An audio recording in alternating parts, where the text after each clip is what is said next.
तो देश की बहस में हम बात कर रहे हैं सरकार और किसानों के बीच ऐसा लगता है कि समाधान की उम्मीद बढ़ी है। आज सरकार ने किसानों की 2 मांगे मान ली है, किसानों ने खुले दिल से इसका समर्थन किया है और अब 4 जनवरी को फिर बातचीत होगी जिसमें 3 कृषि कानून को वापस लेने या संशोधन करने पर आगे की बातचीत बढ़ेगी और साथ ही साथ एमएसपी की लीगल गारंटी के बारे में भी किसान मांग कर रहे हैं। कृषि मंत्री नरेंद्र सिंह तोमर ने कहा है कि उस पर बातचीत 4 तारीख को शुरू होगी। तो शुभस्य शीघ्रम अंत भला सुसभ भला, हमारे यहाँ पुरानी कहावत है, इसीलिए कहते हैं कि अन्नदाता के मामले का अंत जल्दी से जल्दी होना चाहिए। एक सुखद शुरुआत हो, नए साल में अच्छी खुशखबरी मिले, इसीलिए मैं अपने पैनल को इंट्रोड्यूस करता हूं। आरपी सिंह साहब है मेरे साथ, स्पोक्स पर्सन बीजेपी के। आलोक शर्मा साहब है, स्पोक्स पर्सन कांग्रेस के। प्रोफेसर बिजोन कुमार मिश्रा है। रमनीक मान है, किसान है। बिजोन कुमार मिश्रा साहब कंज्यूमर अफेयर्स के एक्सपर्ट है। मास्टर शिवराज सिंह है। रविंदर चीमा साहब है, वाइस प्रेसिडेंट है राष्ट्रीय आड़तिया किसान संघ के। सबसे पहले मैं चलूंगा आरपी सिंह साहब के पास,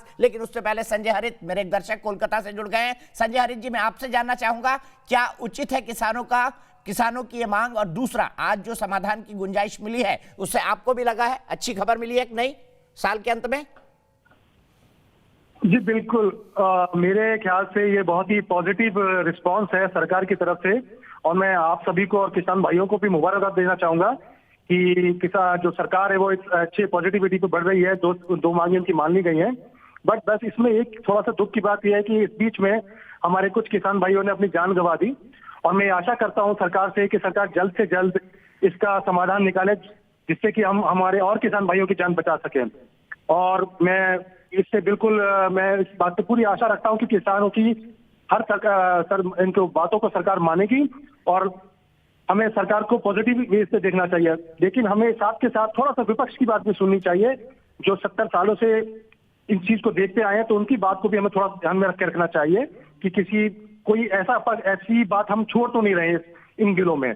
बट फिर भी मैं आज के जो ये इससे रूल निकला, जो 2 बातें मानी गई, उससे मैं बहुत ही पॉजिटिव हूं, और मैं इस बात पर सरकार को और किसानों को मुबारकबाद देना चाहता हूं। चलिए, बहुत बहुत शुक्रिया संजय अपनी बात कहने के लिए। आरपी सिंह साहब के पास सीधे चलता हूं। आरपी सिंह साहब, आरोप आपके एक सांसद ने बेवड़ा कहा, खालिस्तानी कहा, क्या कुछ कहा, आलोक शर्मा जी के पार्टी के नेताओं ने क्या कहा, उस पर भी आऊंगा, लेकिन सबसे पहले आपका जवाब चाहूंगा। बहस यहीं से शुरू करते हैं।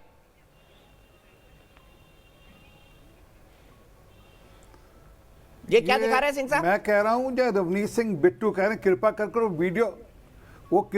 वीडियो चला दीजिए ना, कृपा कर वीडियो चला दीजिए, आपको समझ लग जाएगा। ये मैं नहीं कह रहा, रवनीत सिंह बिट्टू कह रहे हैं खालिस्तानी किसानों को, लगातार कह रहे हैं। मैंने आपको वीडियो भेज दिया, आप वो वीडियो चलवा दीजिएगा। और एक बार नहीं, ये उससे पहले उन्होंने कहा कि ये खालिस्तानी है। सर में दिक्कत ये है, इन्होंने जो वादे किए थे पंजाब में, वो एक वादा पूरा नहीं किया। इन्होंने गुटखा साहब की कसम उठाकर कहा था कि हम पंजाब से नशा हटा देंगे, हम हर बच्चे के हाथ में मोबाइल फ़ोन दे देंगे, हम 90,000 करोड़ रुपया जो आड़तियों का कर्जा किसान पर है हम उसको हटा देंगे, हम उसको ख़त्म कर देंगे, पर वो किया नहीं। और उल्टी बात, दूसरी बात हम पे आरोप लगा रहे हैं। 2017 के अंदर, मैं आपको तारीख है 14 अगस्त 2017 को, इन्होंने यही कानून सब लागू किए वहां पर। और ये कॉन्ट्रैक्ट फार्मिंग के बिल के अंदर उन्होंने मंडियों को छूट दी कि वहां पर प्राइवेट मंडियां आएंगी, private market yard, section 7C of the amendment which they made, हम नहीं कह रहे। फिर दूसरे कह रहे special market yard section 7B, फिर कह रहे प्रोड्यूसर और कंज्यूमर का मार्केट यार्ड सेक्शन 7D, फिर डायरेक्ट मार्केटिंग के लिए सेक्शन 7G, ये हम नहीं कह रहे। और वहां पर ऑलरेडी इन्होंने कॉन्ट्रैक्ट फार्मिंग लागू कर दी, पर हमने सिर्फ इतना चिंता करी कि इन्होंने जो लागू करी, 1 मिनट, उसमें जो इन्होंने लागू करी उसमें हम ये चिंता करें कि किसानों का हित कैसे सधे। अब तक इन्होंने कर रखा था कॉन्ट्रैक्ट फार्मर्स की चिंता, हमने कहा नहीं, हम किसानों के हित में करेंगे, जो आपने किया था उसको बेहतर करेंगे और किसानों के हित में करेंगे। दिक्कत असली यहाँ पर है, इसलिए। और मैं आपको कई सारे स्टिंग ऑपरेशन अलग अलग टीवी चैनल्स ने किए, इनके नेता किस प्रकार से वहाँ लोगों को पैसा दे रहे हैं, किस प्रकार लोगों को वहाँ से भड़का रहे हैं, सब आ रहा है। और अंतर्गतवा समझ लीजिए, ये जो आपने ये सारा खड़ा किया, आज उसका नुकसान पंजाब भुगत रहा है। आज वहाँ टावर्स तोड़े जा रहे हैं, वहाँ पर पेट्रोल पंपों पर हड़ताल की जा रही है, ये सब नुकसान उल्टे अंतर्गत पंजाब को होने वाला है। और मेरी बात नोट कर लेना, मैं आज कह के जा रहा हूं, इसका नुकसान कैप्टन साहब आप भी भुगतोगे, क्योंकि ये आपने भड़काया है, आपने लोगों को वहां पर भेजा है। ठीक है आलोक शर्मा जी, मेरा एक सप्लीमेंट्री सवाल सुन लीजिए। पहली बात, रवनीत सिंह बिट्टू के 2 स्टेटमेंट जो उन्होंने कहे पंजाबी में, इसलिए मैं सुना नहीं पा रहा हूं। एक तो उन्होंने खालिस्तान वाली बात कही, दूसरा उन्होंने मेरे कैमरे पे कहा कि लाशें बिछ जाएंगी 1 तारीख के बाद। ये रवनीत सिंह बिट्टू का स्टेटमेंट था, जिसके बारे में आपसे भी कई जगह सवाल पूछा गया। तीसरी बात, कैप्टन साहब जब गृह मंत्री से मिलके गए, उन्होंने साफ साफ कहा कि यह आंदोलन देश की आंतरिक सुरक्षा के लिए खतरा बन सकता है। खुद आपके मुख्यमंत्री ये कह रहे थे, तो आप कैसे बोलेंगे कि ये बात एक तरफा सिर्फ भारतीय जनता पार्टी के नेताओं ने कही? खुद आपके मुख्यमंत्री ने ये शब्द कहे कि ये आंदोलन आंतरिक सुरक्षा के लिए खतरा बन सकता है। देखिए, मुझे लगता है दीपक जी, एक बात ये कहना कि ये खालिस्तानी हैं, ये आतंकवादी हैं और ये भड़वे हैं, और ये कहना, आगाह करना देश के गृह मंत्री को कि जो इस तरह की ताकतें हैं वो इस आंदोलन का नाजायज फायदा उठा सकते हैं, इसलिए खतरा बन सकता है, ये मैं समझता हूँ उसमें जमीन और आसमान का अंतर है। अपनी बात हमारे देखिए सर, आप मैं बीच में नहीं बोला था आरपी सिंह साहब, आप मेरी बात को सुनिए ना। आपने अपनी बात कही, मैं अपनी बात रख रहा हूँ। मैं पूरा मौका देता हूँ हर आदमी को। आपके सांसद नहीं, मैं आपके बिल्कुल बीच में नहीं बोला हूँ। आप बीच में मत बोलिए ना, आप इतना बौखला क्यों रहे हैं?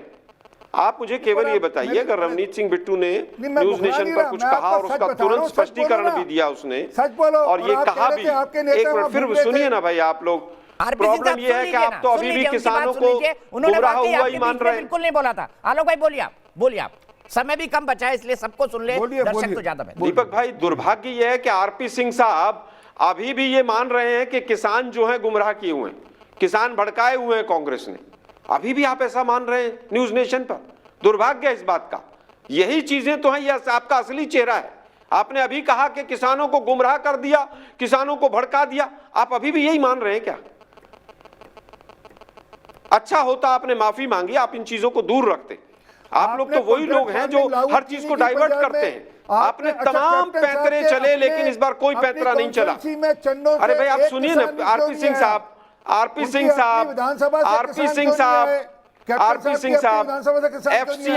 एफसीआई ढाई गुना कर्जे में ज्यादा है पिछले 6 वर्षों में। इसका कौन जवाब देगा? कॉन्ट्रैक्ट फार्मिंग कर रहे हैं वो। अरे भाई आप कह रहे हैं कॉन्ट्रैक्ट फार्मिंग, मैं फिर कह रहा हूं आपको, आप नहीं समझ रहे हैं। आप अभी भी ये कह रहे हैं कि कांग्रेस ने किया था और अब किसान कांग्रेस ने गुमराह कर दिए। अगर हमने कोई ऐसा कानून लागू किया था तो कांग्रेस उसका, किसान लोग उसका विरोध करते। क्यों नहीं हुआ विरोध? क्योंकि उसमें कहीं पर भी ये नहीं कहा गया था कि हम एमएसपी नहीं देंगे, और आपने एमएसपी से बाहर रखा। किसको? प्राइवेट प्लेयर्स को। हमने कहा प्राइवेट मंडी बनाएंगे, आप भी कहिए ना प्राइवेट मंडी बनाएंगे और उसमें एमएसपी देंगे। आप कहिए ये बात, हमने तो आप कहिए कि प्राइवेट लोगों को पूरी छूट है कि वो मंडी बनाएं, लेकिन मंडी में एमएसपी से नीचे नहीं बिकेगा। कहीं समस्या ही नहीं थी। आरपी सिंह साहब, मैं अभी भी कह रहा हूं कि अगर आपको लगता है कि प्राइवेट मंडी बननी चाहिए, मैं भी पक्षधर हूं। आपने 70 साल, लेकिन उसमें प्राइवेट मंडी में ये कह दीजिए कि एमएसपी से नीचे सामान नहीं बिकेगा, किसी को कोई आपत्ति नहीं होती। आप लोग अडानी और अंबानी की गोद में बैठ गए जाकर, और दुर्भाग्य इस बात का है। अरे साहब, आरपी सिंह साहब, कल तक भी आपने देखा नहीं था तेवर उनके? नरेंद्र सिंह तोमर जी के तेवर देखे थे?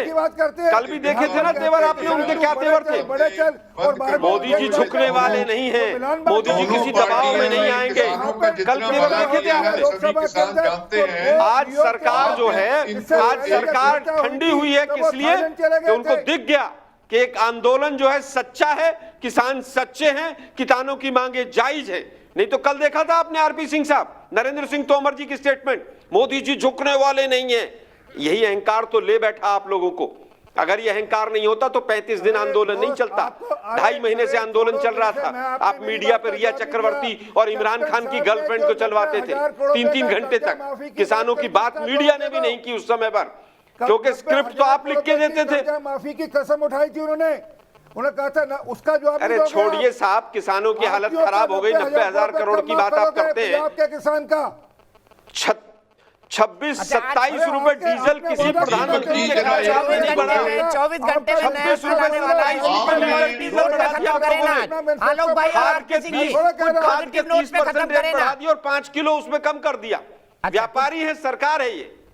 अच्छा, कुछ पॉजिटिव। 26 रुपए लीटर डीजल बढ़ा है, मोदी जी के कार्यकाल में शर्म नहीं ठीक आती है, भाजपा के मैं लोगों 30 को? सेकंड ये चीमा कहते हो साहब कि को हम देता हूं किसान क्योंकि मैंने नहीं। दूसरी बार उनको बोलने का मौका नहीं दिया। चीमा साहब आप यहाँ से, सिंह साहब और आलोक भाई, हम फिर कर लेंगे ये डिबेट, हम फिर कर लेंगे डिबेट। मेरे पास सिर्फ 1 मिनट है, 30 सेकंड चीमा जी को और 30 सेकंड में मास्टर शिवराज जी को देना मिश्रा जी को देना चाहता हूं कि एक एक्सपर्ट के कमेंट के साथ एक क्लोज हो। चीमा साहब बोलिए। मैं दीपक जी ये बेनती करनी चाहता हूं कि किसानों के भले में किसी पार्टी ने कोई कसर नहीं छोड़ी है। बातों में बहुत बातें कांग्रेस वाले करते हैं, बहुत बातें हमारे भारतीय जनता पार्टी वाले करते हैं, लेकिन मुझे बहुत दुख हुआ कि आप ही के इस चैनल से भारतीय जनता पार्टी वाले कह रहे हैं कि किसानों को जो है वो कांग्रेस पार्टी के मुख्यमंत्री पंजाब से कुछ दे रहे हैं। हम आपको ये कहना चाहते हैं कि जितना नुकसान कांग्रेस पार्टी ने और मुख्यमंत्री कैप्टन अमरिंदर सिंह ने किसानों का किया है उसका गिनती नहीं है, पर वो दिल्ली का प्लेटफॉर्म नहीं है, उसके खिलाफ हम चंडीगढ़ में लड़ रहे हैं, 2 बार धरने वहां भी दिए हैं, अभी भी हमारे बहुत मसले पेंडिंग है। इस बात के कोई भी अपनी जो है रोटी मत सेके। मैं ये बात कोहली साहब एक इधर कह के गए हैं कि जो मंडियों में ये बड़ी कंपनियां आएंगी तो ये दुकानें कैसे लेंगी। मैं ये स्पष्ट करना चाहता हूं, किसी को मंडी में दुकान लेने की जरूरत नहीं है। ये पहले 30 सेकंड का एक कमेंट आपसे मैं चाहूंगा, पॉजिटिव नोट पर आज का बात खत्म हो। जिद छोड़ देनी चाहिए कृषि कानून वापस लेने की, ये कहना है 94%। बिल्कुल सही मिश्रा जी। हाँ बिल्कुल सही। देखिए आपका दर्शक ने क्या कहा कि 94%, तो हम ये उम्मीद रखते हैं कि 4 तारीख को इसका हल निकलेगा, 100% हल निकलेगा और हम लोग आगे बढ़ेंगे। हम लोग सब जितने लोग इसमें बहस में भाग ले रहे हैं, सब लोग ये चाहते हैं कि पॉजिटिव नोट पे ये क्लोज हो जाए 4 तारीख को, और हम उम्मीद करते हैं कि हम लोग सब मिलकर और सब लोग देश का हित में काम कर रहे हैं, सब लोग जनता के हित में काम कर रहे हैं, कोई भी किसी के विरोध में नहीं है। और हम पॉलिटिकल पार्टीज के कमेंट्स पे नहीं जाना चाहते हैं। आम नागरिक का जो सोच है वो आपका ये सर्वे में आ गया है, आपका सर्वे कह रहे हैं कि हो जाएगा। ठीक है, बहुत बहुत शुक्रिया सबका। हम एक प्रतिज्ञा लेते थे बचपन में, वस्त्र जहां के हमने पहने, अन्न जहां का हमने खाया, उस देश की रक्षा कौन करेगा? हम करेंगे, हम करेंगे। हम यही कहूंगा देश की बहस में बस इतना ही। ब्रेक के बाद बात करेंगे कैसे चीनी मोबाइल ऐप लोन के नाम पर ले रहे हैं लोगों की जान। इंटरनेट पर चीनी लुटेरों का नया जाल। देखिए 9:58 पर, ब्रेक के तुरंत बाद।